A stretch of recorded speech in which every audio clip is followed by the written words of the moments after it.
guys, Katy Huller here with Kids Can Read and Write. So whether you're working with a kid who's struggling to learn to read those big words, or whether you're just a big kid at heart watching, let's learn how to tackle some of these big words with short vowels. So remember, it's really important, first of all, to know your vowels. A, E, I, O, and U. And you want to know what those vowels say. Normally, they're going to make their short sound unless something gives them a reason to say their names. So, normally we want to say A for the A, E for the E, I for the I, aw like a mouth wide open, aw for the O, or for that U, like he's getting punched in the stomach. Why'd you punch me? So if your child is getting their vowels mixed up, first of all, you want to tell them, make the short sound unless you have a reason to make the vowel say its name. What would a reason be? Well, a sleepy E can boss the closest vowel. It can only get over one letter though, so don't boss all of them. Two vowels together, sometimes the first one will say its name. If it's what's called an open syllable, that can make a vowel say its name. And if any trick, like an ER, an ING, ED ending, any trick can reach a vowel, it will also boss it and make it say its name. But today we're just going to work on these short sounds. And if your kids are all mixed up over which one to say, just tell them, make the short sound unless you have a reason to make it say its name. So we need to get good at finding our vowels first of all. When you teach your kids to find the vowel and glue it onto that next sound, it makes a world of difference because after we glue it on, we can break the word up, okay? So when we read this, we only have to read one part at a time. And when we learn to do that and see words in parts rather than as a whole, it's so much easier to tell what the word is saying. So a lot of times when kids who are having trouble reading look at a word, they see a word that looks similar in their mind and they say that. And that's what gets them in trouble because they're not actually saying what the word is. They're saying some word that looks similar to the word. And so when they're reading passages, this can really mess with their comprehension because if you're saying the wrong words, you're getting the wrong pictures in your head, even if you're very good at comprehending things. So the first step to creating great readers is creating accurate readers.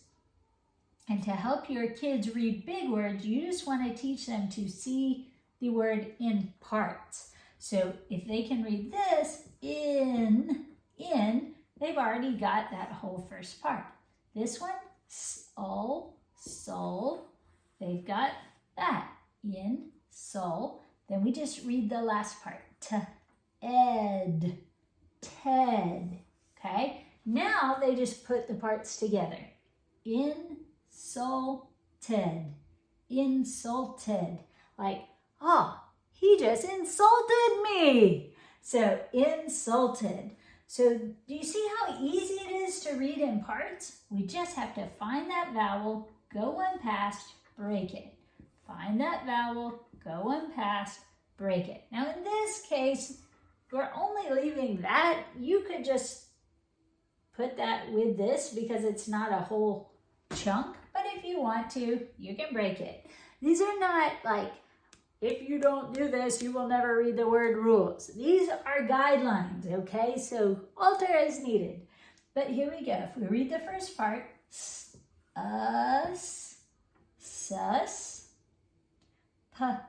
pen. So we've got sus, pen. Now, all we add is this sound because E's always go to sleep when they're at the end of a word. Now, if you had two E's together, that would be a different situation. But one E at the end goes to sleep. You can't hear him when he's sleeping. He's sleeping. So we'd read this: suspense, suspense. And so you have to teach your kids this stuff to make it easier for them. So again, if you don't want to have that there, you can take it out and do suspense. Since it's only technically one more sound, since the E's silent, I'll usually tell the kids, don't leave out just one kid. That's not nice. You know, invite them to the party with you. All right, so let's see about this one. Find your vowel, go one past, break it. Find your vowel, go one past, break it. Will this work every time? No, but most of the time, yes. It's a great quick hack to help your kids break up words and just see a little part at a time. And of course, we don't want them drawing the lines all the time, but they just learn to kind of see it in chunks after you practice this way. So we're going to go add. How do we know this is a D? Because da-da-da, daddy's face is first. He's going to climb up the ladder. Add, da-da-da for daddy. Add, us, just, ed. Here's daddy's face again. Add, just, did. Adjusted. Like he adjusted the thermostat. Turned it up, turned it down. However, adjusted. Now, the other thing you want to make sure you're doing when you're reading with your kids is making sure they know what the words mean. Ask them to use the words in a sentence or tell you what they are so you can make sure that when they do read them, they'll have a picture in their head of what they're reading. That's also really important because even if you're reading accurately, if you don't know what you're talking about when you read it, well, it doesn't do a whole lot of good. So make sure your kids, one, can read these words. Make sure they're looking part by part, not just looking at a word and guessing it. And also make sure they know what they're saying after they read it. So I hope that helps, guys. Enjoy reading words with short vowels with your kids. And if you want, write these down and see if your kids can read them. Practice. But the important thing is when you're reading, just look at parts at a time. It makes reading so much easier. Hope this helps you guys. Thanks for joining me. Give me that thumbs up, comment if it helps you, or if you have questions about other skills or other words that you're struggling to read or write. I'd love to help you in any way that I can. Thanks again for joining me. Hope to see you again soon.